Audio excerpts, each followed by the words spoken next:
Bismillahirrahmanirrahim. Halo, assalamualaikum. Perkenalkan, nama saya Wulan Novia dengan NIM 1810081. Nah, kali ini saya akan membahas tentang permasalahan pembiayaan pendidikan di Indonesia. Pendidikan di Indonesia menjadi sulit bagi mereka yang hidup di bawah garis kemiskinan. Mayoritas penduduk Indonesia yang berada di bawah garis kemiskinan mengakibatkan terbengkalainya mereka dalam hal pendidikan.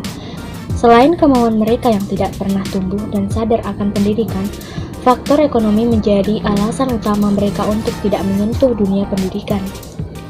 Pemerintah sudah merencanakan pendidikan gratis dan bahkan pendidikan wajib 12 tahun. Akan tetapi, biaya-biaya lain yang harus ditanggung oleh para siswa tidaklah gratis. Biaya untuk perjalanan ke sekolah, membeli buku, seragam, dan peralatan sekolah lainnya itu tidak murah. Mereka harus memikirkan biaya lain selain biaya pendidikan yang bahkan lebih mahal dibandingkan biaya pendidikan itu sendiri.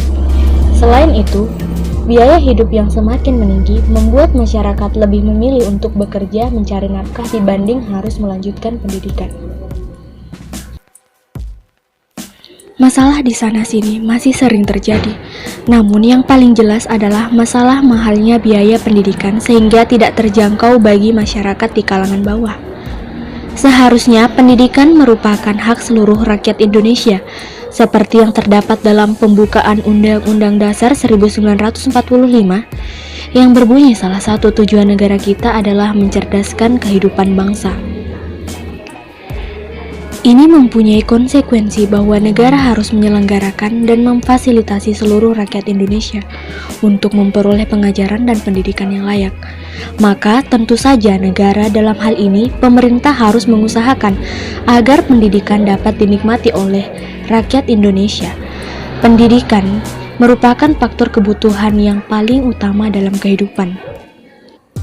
Jika kita berbicara tentang biaya pendidikan, kita tidak hanya berbicara tentang biaya sekolah, training, kursus atau lembaga pendidikan formal atau informal yang lain dipilih. Namun, kita juga berbicara tentang properti pendukung seperti buku dan berbicara tentang biaya transportasi yang ditempuh untuk dapat sampai ke lembaga pengajaran yang kita pilih. Lalu, bagaimanakah solusi dari permasalahan tersebut? Yang pertama yaitu diperlukan kejujuran dan rencana yang strategis dari jajaran birokrasi pendidikan untuk mengimplementasikan anggaran pendidikan pada program pembiayaan pendidikan gratis bagi masyarakat. Kemudian yang kedua yaitu dalam sekolah atau dunia pendidikan harus dibersihkan dari berbagai biaya pungutan seperti biaya LKS, biaya seragam, biaya uang gedung, biaya ekstrakurikuler, dan lain-lain.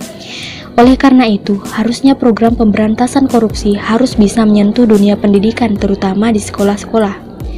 Kemudian yang ketiga yaitu, kebijakan dari bidang pendidikan yang menyepakati program kapasitas pendidikan harus diberhentikan atau dihapus.